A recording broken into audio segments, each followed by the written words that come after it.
Kemarin itu ada temen yang request, coba dong bahas tentang child free perspektif filsafat gitu kan. Sebagaimana kita tahu, child free itu kan pilihan hidup untuk tidak memiliki anak, baik secara sengaja maupun tidak sengaja.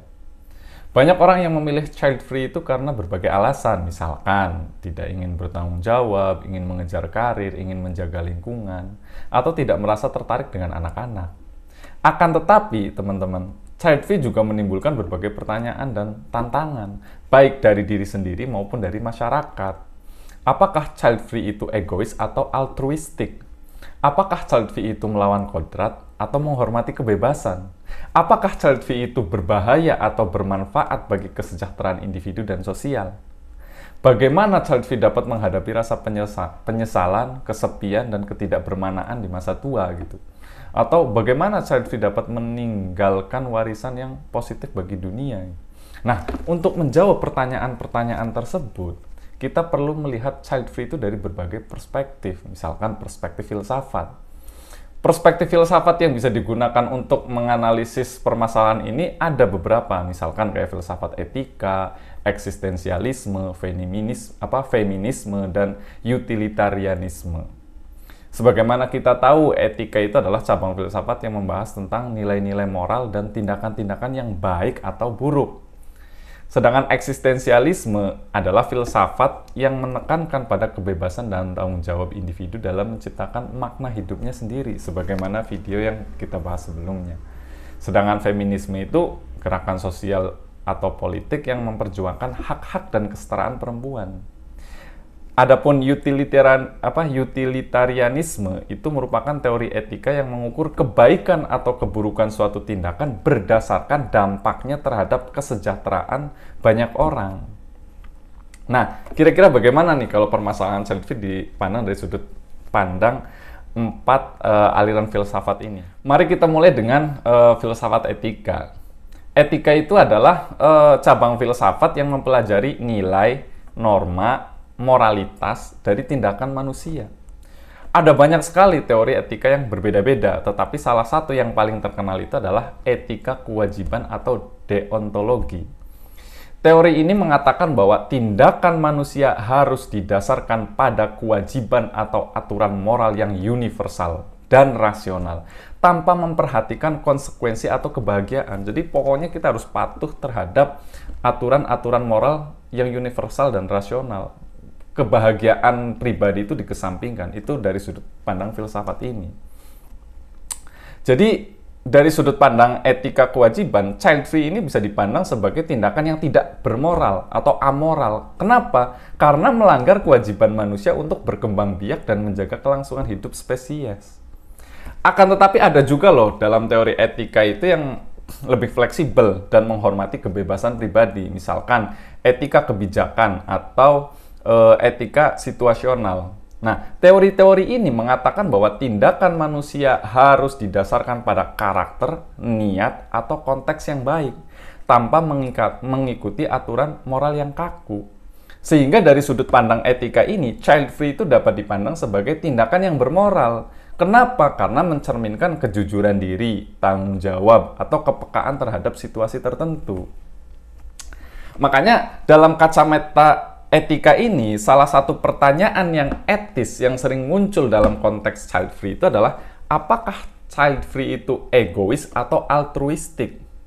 Egois itu kan artinya memikirkan kepentingan diri sendiri, sedangkan altruistik itu kan memperhatikan kepentingan orang lain. Nah, child free ini masuknya ke ranah mana, egois atau altruistik?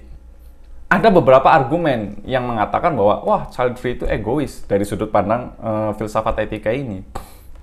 Kenapa? Karena satu, child free menolak untuk melanjutkan garis keturunan dan warisan keluarga yang merupakan kewajiban moral bagi setiap orang. Argumen yang pertama. Yang kedua, child free tidak mau berkontribusi kepada masyarakat dengan menghasilkan dan membesarkan anak-anak yang menjadi generasi penerus bangsa. Tiga, child free mengabaikan hak dan harapan pasangan, orang tua, atau kerabat yang mereka itu ingin memiliki cucu, anak, atau keponakan. Dan yang terakhir, yang keempat, child free ini hanya ingin menikmati hidup tanpa beban dan tanggung jawab dan tanpa peduli dengan masa depan umat manusia. Itu argumen yang kontra terhadap child free dari sudut pandang filsafat etika. Tapi dari sudut pandang aliran etika yang sama, ada juga argumen yang mengatakan bahwa child free itu justru altruistik. Kenapa? Satu, child free itu mengurangi jumlah populasi manusia, di mana populasi ini kan menjadi penyebab utama masalah lingkungan kan, seperti pemanasan global, polusi, dan kepunahan spesies, itu biasa sering dibahas kan. Kemudian yang kedua, child free ini memberikan kesempatan bagi anak-anak yatim piatu atau terlantar untuk diadopsi dan mendapatkan keluarga yang mencintai mereka. Ketiga, child free ini dapat lebih fokus dan produktif dalam karir ataupun hobi, kegiatan sosial gitu kan, yang memberikan manfaat bagi diri sendiri maupun orang lain. Dan yang terakhir, yang keempat, child free itu menghormati hak dan keinginan diri sendiri dan pasangan untuk tidak memiliki anak tanpa dipengaruhi atau dapat tekanan sosial atau budaya. Jadi dari sudut pandang kacamata filsafat etika ini, child free itu bisa dikatakan egois, bisa dikatakan altruistik. Tergantung tadi bagaimana niatnya, bagaimana tujuannya. Sehingga dari argumen-argumen yang tadi saya sebutkan, kita bisa melihat bahwa child free ini tidak bisa disederhanakan menjadi egois atau altruistik saja. Karena ada banyak sekali faktor dan konsekuensi yang harus dipertimbangkan. Makanya tidak bisa kita sederhanakan, wah orang child free itu egois.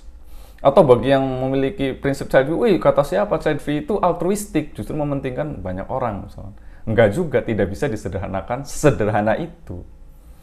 Itu dari sudut pandang filsafat etika. Kemudian dari sudut pandang filsafat eksistensialisme. Nah ini kemarin kita sudah bahas lumayan panjang lebar tentang filsafat eksistensialisme. Bagi teman-teman yang belum tonton, silahkan tonton di video sebelumnya. Saya mungkin sedikit membahas lagi bahwa eksistensialisme itu kan aliran filsafat yang menekankan kebebasan, pilihan, dan makna dari keberadaan manusia. Karena apa? Eksistensialisme ini percaya bahwa manusia itu adalah makhluk yang dilemparkan ke dunia tanpa tujuan atau esensi yang ditentukan sebelumnya. Dan harus menciptakan maknanya sendiri melalui tindakan mereka. Melalui tindakan manusia itu sendiri. Jadi dari sudut pandang eksistensialisme ini kita bisa lihat bahwa child free dapat dipandang sebagai pilihan hidup yang sah dan berani. Kenapa? Karena menunjukkan bahwa seseorang tidak terikat oleh tradisi, konvensi, atau harapan sosial. Mereka merdeka. Eksistensialis juga menghargai keaslian atau yang kemarin bahasa saya itu autentik. Autentifikasinya individu tersebut. Jadi eksistensialisme ini sangat menghargai keaslian atau autentikasi dan individualitas dari setiap manusia. Dan tidak menghakimi orang lain berdasarkan pilihan mereka. Kalau dari sudut pandang kacamata eksistensialisme itu ya kita tidak boleh menghakimi pilihan seseorang. Jadi kalau dari eksistensialisme itu bebas nilai ya, karena itu hak pilih dari orang tersebut. Yang penting jangan menghakimi. Kemudian dari sudut pandang feminisme, sebagaimana kita tahu bahwa feminisme itu adalah gerakan sosial dan politik yang bertujuan untuk mencapai kesetaraan hak dan peluang antara laki-laki dan perempuan kan. Sehingga feminisme ini mengkritik struktur patriarki yang mendiskriminasi dan mengeksploitasi perempuan dalam berbagai bidang, termasuk reproduksi. Sehingga dari sudut pandang feminisme kita bisa lihat bahwa child free dapat dipandang sebagai bentuk perlawanan terhadap sistem patriarki yang menganggap bahwa perempuan itu sebagai mesin melahirkan anak dan mengurus rumah tangga. Makanya feminisme juga sangat mendukung hak-hak perempuan untuk mengontrol tubuh dan kesuburan mereka sendiri tanpa campur tangan negara, agama, ataupun keluarga. Jadi perempuan itu merdeka atas dirinya sendiri. Itu feminisme. Dan yang terakhir itu dari sudut pandang utilitarianisme. Aliran filsafat ini adalah aliran filsafat teori etika yang mengatakan bahwa tindakan manusia harus didasarkan pada prinsip manfaat atau utilitas, yaitu jumlah kesenangan atau kebahagiaan yang dihasilkan oleh tindakan tersebut itu harus diperuntukkan untuk semua orang yang terlibat. Sehingga utilitarianis ini berusaha untuk memaksimalkan utilitas total dengan mempertimbangkan konsekuensi jangka pendek dan jangka panjang dari tindakan seseorang.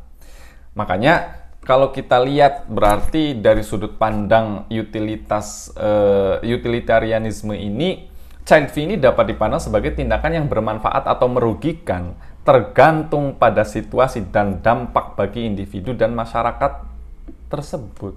Misalnya gini, child free itu bisa dipandang sebagai bermanfaat jika seseorang tidak ingin atau tidak mampu merawat anak dengan baik, atau jika orang ingin mengurangi dampak lingkungan dari populasi manusia yang berlebihan gitu.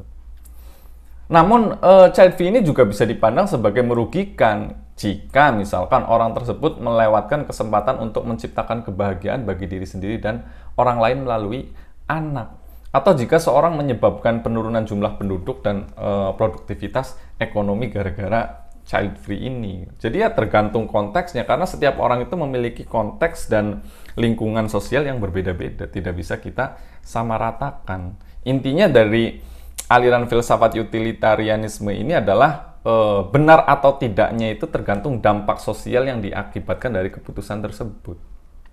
Nah, itu mungkin singkat ya tentang perspektif filsafat yang bisa digunakan untuk memahami permasalahan child free ini. Ya tentu saja ada banyak sekali perspektif lain yang dapat ditambahkan. Dan tidak ada jawaban yang benar atau salah tentang child free ini.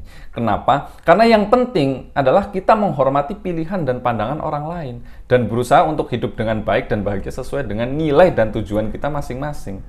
Yang salah itu kan ketika menghakimi satu sama lain. Orang yang child free mencibir orang yang memang lagi promil, orang yang lagi mencibir orang yang memiliki pilihan untuk child free. Masalahnya kan di situ. Masalahnya itu bukan ada pada child free-nya, tetapi ada pada sikap dari keputusan tersebut terhadap keputusan orang lain.